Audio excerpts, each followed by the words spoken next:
தமிழ்நாட்டில் இன்று பரபரப்பான அரசியல் சூழ்நிலை உள்ளது. தேர்தல் வாக்காளர் பட்டியல் திருத்தம் சரிபார்த்தல் தேர்தல் ஆணையம் தொடங்கியுள்ளதால் ஒரு சாரர் அதை வரவேற்றும் மற்றொரு சாரர் அதனை எதிர்த்தும் பேசி வருகிறார்கள். அதற்காக என்ன செய்ய வேண்டும் அதை அவர்கள் செய்து கொண்டிருக்கிறார்கள். தமிழகத்தில் இன்று நாம் மிகவும் வேதனையான சூழ்நிலை உள்ளோம். தமிழகத்தில் உள்ள வேலைகள் தான் தமிழக மக்களில் 90-95% பேருக்கு கிடைக்கும். ஒரு 5% பேர் மட்டுமே தமிழகத்தை விட்டு வெளி மாநிலத்திற்கோ வெளிநாடுகளுக்கோ வேலைகளுக்கு சொல்ல, மீதி உள்ள 95% பேர் தமிழ்நாட்டு வேலைகளை நம்பியே தமிழகத்தில் வாழ்வர். இப்படிப்பட்ட சூழ்நிலையில் தமிழகத்து வேலைகளை வெளிமாநிலத்தர் பெற்று வருவதால் தமிழக மக்களின் நிலைமை பரிதாபத்துக்குரிய நிலையில் உள்ளது. தமிழகத்தில் படித்து விட்டு வரும் இளைஞர் நிலைமை நாளை என்னவாகும் என்று தெரியவில்லை. தமிழகத்தில் உள்ள மத்திய அரசு வேலைகளில் வெளிமாநிலத்தோரே நிரப்பப்பட்டு வருகின்றனர். தனியார் தொழிற்சாலைகளிலும் வெளிமாநிலத்தோரே நிரப்பப்பட்டு வருகின்றனர். இதனால் தமிழகத்து மக்களுக்கு தமிழகத்திலே வேலை கிடைக்கவில்லை. கடன் வாங்கி பட்டப்படிப்பு படித்துவிட்டு ஒரு மாணவனுக்கும் வேலை இல்லை. தமிழகத்து தொழிலாளிகளுக்கும் இன்று வேலை இல்லாத சூழ்நிலையில் உள்ளனர். எனவே இதனை போக்க வேண்டும் என்றால் தமிழக அரசு தமிழக மக்களுக்கு 85% என்ற சட்டத்தை இயற்ற வேண்டும்.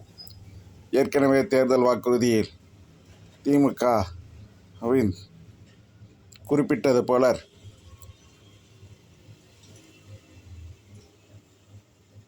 2021 தேர்தல் அறிக்கையில் 32ஆம் பக்கத்தில் 196வது வாக்குறுதியாக தமிழகத்தில் உள்ள தொழில்துறை வேலைவாய்ப்புகளில்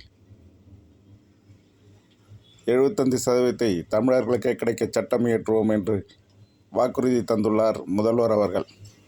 அந்த வாக்குறுதியை 75% 80% உயர்த்தி சட்டம் இயற்ற வேண்டும் என்று பணிவுடன் கோருகிறோம். காரணம், தமிழக மக்கள் வாழ்வாதாரமே என்று குறியாக்கப்பட்டுள்ளது. எனவே தமிழக மக்களுக்கே தமிழக வழங்குகின்ற சட்டத்தை உடனடியாக நிறைவேற்ற வேண்டும். தமிழக படித்துவிட்டு வரும் மாணவர்களுக்கும் தமிழக இளைஞர்களுக்கும் தமிழக தொழிலாளிகளுக்கும் தமிழகத்தின் வேலைகள் கிடைக்க உறுதி செய்ய வேண்டும்.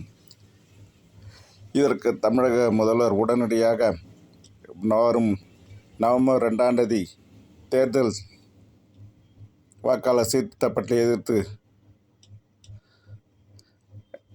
அதனை சரியான முறையில் செய்வதற்காக அனைத்து கட்சி கூட்டத்தை கூட்டியுள்ளார். அந்த கூட்டத்தில் தமிழக மக்களுக்கு தமிழக வேலைகள் சட்டம் என்பதை இயற்ற வேண்டும். ஏனென்றால் இந்த தேர்தல் வாக்காளர் சீர்திருத்தத்தில் வெளிமாநிலத்தவர்களையும் சேர்ப்பதற்கான முயற்சிகள் நடத்தப்பட்டு வருகின்றன. வெளிமாநிலத்தவர்கள் இதில் சேர்க்கப்பட்டால் தமிழகத்தில் உள்ள அரசியல் கட்சி தலைவர்கள் யாரும் ஜெயிப்பது என்பது எளிதான காரியமல்ல. தமிழக அரசியல் கட்சிகள் தோற்கின்ற நிலைமையும் உருவாகும். எனவே இதனை போக்க உடனடியாக தமிழக மக்களுக்கு தமிழக வேலைகள் என்ற சட்டத்தை நிறைவேற்ற வேண்டும். அப்படி நிறைவேற்றினால் அவர்கள் தானாகவே இந்த மாநிலத்தை விட்டு வெளியே சென்று விடுவர். தமிழக மக்களுக்கே தமிழக வேலைகள் கிடைக்கும். எனவே தமிழக முதல்வரும் நடத்தும் நவம்பர் 2ஆம் தேதி அனைத்து கட்சி கூட்டத்தில் இதனை பற்றி ஒரு முடிவு எடுக்க வேண்டும். தமிழக மக்களுக்கு தமிழக வேலை சட்டத்தை உடனடியாக நிறைவேற்றும் என்று பணிவன்புடன் அவரை கேட்டுக்கொள்கின்றேன். சு. மோகனசுகுமார், அறிவியல் கண்டுபிடிப்பாளர்.